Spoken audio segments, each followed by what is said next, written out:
नीतीश जी को तो ठगा ही, साथ ही साथ बिहार की जनता को भी ठगने का काम किया। ये निर्णय जो है दबाव में लिया गया है। माताओं बहनों से ये कहा गया था कि 2 लाख रुपए मिलेंगे, चुनाव के समय 10,000 रुपया दिया गया और बाकी बोला गया चुनाव के बाद 1,90,000 रुपया दिया जाएगा। अब कब मिलेगा ये पता नहीं। मुख्यमंत्री नीतीश कुमार के इस्तीफे के बाद लगातार बिहार की हलचल तेज हो गई है और अब नेता प्रतिपक्ष यानी कि तेजस्वी यादव का भी बयान सामने आ गया है। तेजस्वी यादव ने कहा बीजेपी की दबाव से नीतीश कुमार ने इतना बड़ा कदम उठाया है और बीजेपी आते ही नीतीश कुमार का कुर्सी पे खतरा हो गया है।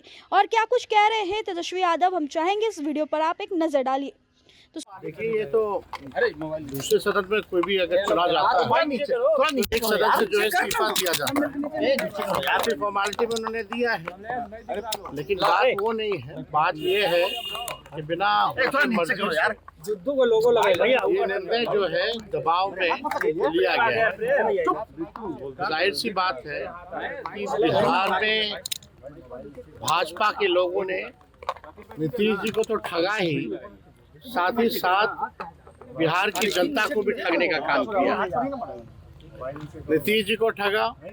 हम लोग शुरू दिन से कहते थे कि उनको मुख्यमंत्री जो है पद पर अगर भाजपा एनडीए की सरकार आती है तो रहने नहीं दिया जाए।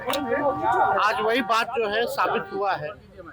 दूसरी बात ये भी साबित हुआ कि चुनाव में जो इन लोगों ने धन तंत्र और मशीन तंत्र लगाया था और माताओं बहनों से ये कहा गया था कि 2 लाख रुपए मिलेंगे, चुनाव के समय 10,000 रुपया दिया गया और बाकी बोला गया चुनाव के बाद 1,90,000 रुपया दिया जाएगा। अब कब मिलेगा ये पता नहीं।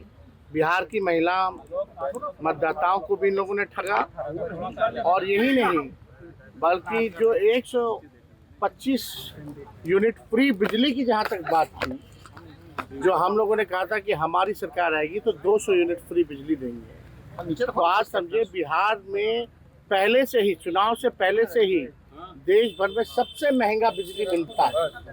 अब जो है बिजली के दरों जो है और जो है बढ़ाई गई है। यानी ये केवल और केवल ठगों की सरकार है। बिहार की जनता को ठगा, नीतीश जी को ठगा। तो जो अपनों को इन लोग ठग सकते हैं तो समझ सकते हैं कि बिहार की क्या स्थिति होने वाली है। गैस हो, डीजल हो, पेट्रोल हो, महंगाई जो है चरम सीमा पर अभी पहुंची।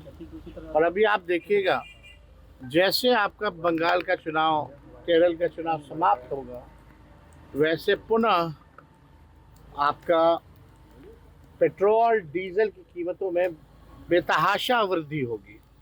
तो ये लोग केवल ठग लोग हैं, ठगने का काम कर रहे हैं। बिहार में लॉ एंड ऑर्डर की स्थिति बनी हुई है, सब लोग देख रहे हैं। कोई ऐसा दिन नहीं जहाँ गोलियां ना चल रही हो, लोग मारे ना जा रहे हो, लोगों को कोई इंसाफ नहीं मिल रहा।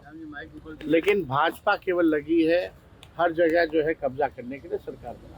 मुख्यमंत्री कौन होगा इस सवाल पर कोई कुछ नहीं कह रहा है कि कब इस्तीफा देंगे मुख्यमंत्री पद से। उसको लेकर इतना सस्पेंस क्यों बनाया हुआ है? देखिए इस पे तो हम कुछ कह नहीं सकते हैं कौन तारीख को देंगे, कौन से समय में देंगे। लेकिन एक बात तो तय हो गया कि नीतीश कुमार जी को बीजेपी ने ठगा है और ये भी बात तय हो गया, स्पष्ट हो गया कि नीतीश कुमार जी अब बिहार के मुख्यमंत्री नहीं रहेंगे।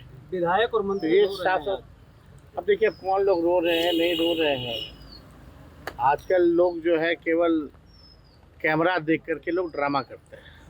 ऐसे लोगों को एक्टिंग मुबारक हो। अब कुछ लोगों को बचा नहीं, सब कुछ तो कर ही लिया है। आजकल लोग तो पढ़ाने का भी काम कर रहे हैं, अब कलाकारी का भी काम कर रहे हैं। तो ऐसे लोगों पे हम क्या टिप्पा टिप्पणी करें। तो सुना आपने तेजस्वी यादव ने क्या कुछ कहा।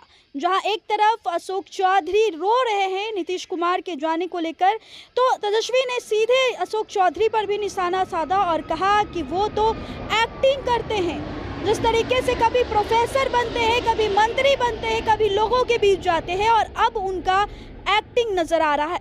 फिलहाल इस पूरे रिपोर्ट में इतना ही। बहुत बहुत शुक्रिया।